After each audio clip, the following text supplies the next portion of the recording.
Assalamualaikum warahmatullahi wabarakatuh. Perkenalkan, nama saya Daniswara Titunitia. Saya dari kelas TPC 2, Program Studi Tasawuf dan Psikoterapi, Fakultas Usuluddin dan Humaniora. Di sini saya akan menjelaskan mengenai materi mata kuliah Tasawuf Kebahagiaan, yaitu mengenai tentang akhlak, pengertian sumber, pembagian akhlak serta argensinya, dan ummahatul akhlak. Baik, yang pertama di sini saya akan menjelaskan mengenai pengertian akhlak. Di dalam buku Ihya Ulumuddin, Al-Ghazali menyatakan akhlak berkaitan dengan kata al-kholqu atau kejadian dan al-khuluqu akhlak atau tingkah laku. Baik al-kholqu dan al-khuluqu atau baik kejadian dan akhlaknya berarti baik lahir dan batin. Karena yang dimaksud dengan al-kholqu adalah bentuk lahir dan al-khuluqu adalah bentuk batin. Hal ini berkaitan dengan keadaan manusia yang tersusun dari jasad atau tubuh yang terlihat mata dan dapat diraba serta unsur roh dan jiwa yang hanya dapat dilihat dengan mata hati. Dari dua unsur tersebut, unsur roh dan jiwa lebih besar nilainya dibanding dengan tubuh yang terlihat dengan mata kepala. Dengan hal ini dapat disimpulkan, akhlak adalah sifat yang tertanam dalam jiwa yang menimbulkan perbuatan-perbuatan dengan gampang dan mudah, tanpa memerlukan pemikiran dan pertimbangan. Jika sifat itu melahirkan perbuatan yang baik menurut akal dan syariat, maka disebut akhlak yang baik.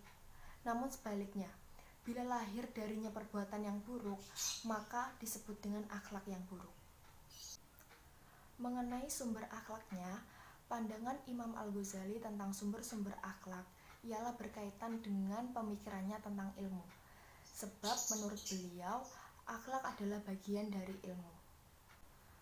Al-Ghazali mendasarkan pemikirannya pada dua jalur untuk menempuh kebenaran, yaitu yang pertama, kebenaran itu disebut kebenaran pengetahuan atau muamalah. Yang kedua, kebenaran abstrak berada dalam ide transenden yang ia disebut pengetahuan atau mukasyafah. Selanjutnya yaitu pembagian akhlak. Menurut Aminuddin, akhlak terbagi menjadi dua macam, yaitu akhlakul mahmudah atau akhlak terpuji, dan yang kedua yaitu akhlakul mazmumah atau akhlak tercela. Yang pertama yaitu akhlak terpuji, adalah sikap sederhana yang lurus, sikap sedang dan tidak berlebih-lebihan, baik perilaku, rendah hati, berilmu, beramal, jujur dan sebagainya. Dan yang kedua yaitu akhlak tercela, yang semua apa-apa yang telah jelas dilarang dan dibenci oleh Allah SWT, yang segala perbuatannya bertentangan dengan akhlak terpuji.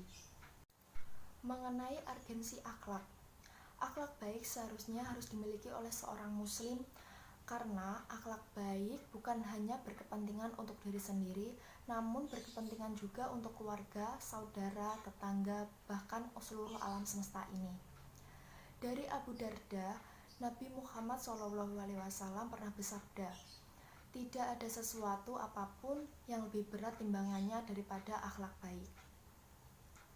Selanjutnya yaitu, tanpa akhlak, karakteristik seseorang tidak akan terlihat baik.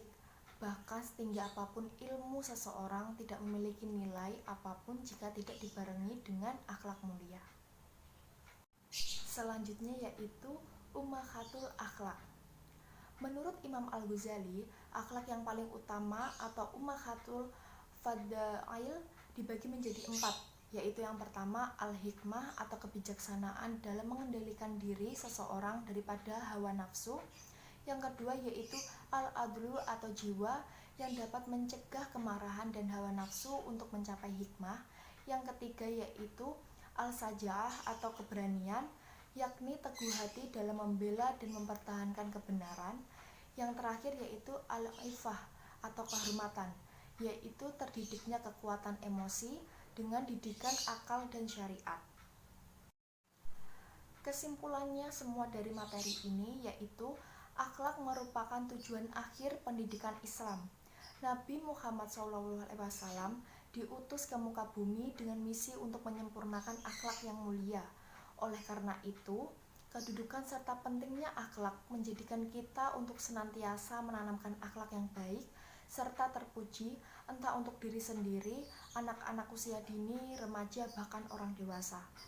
Dengan menanamkan akhlak terpuji di dalam kehidupan sehari-hari, diharapkan kita sebagai manusia dapat menjalankan tanggung jawab sebagai khalifah di dunia dengan sebaik-baiknya. Baik, demikian materi yang saya sampaikan. Semoga bermanfaat dan semoga kita bisa membenahi akhlak kita menjadi akhlak yang terpuji. Mohon maaf bila ada tutur kata dan kesalahan atau perbuatan. Terima kasih. Wassalamualaikum warahmatullahi wabarakatuh.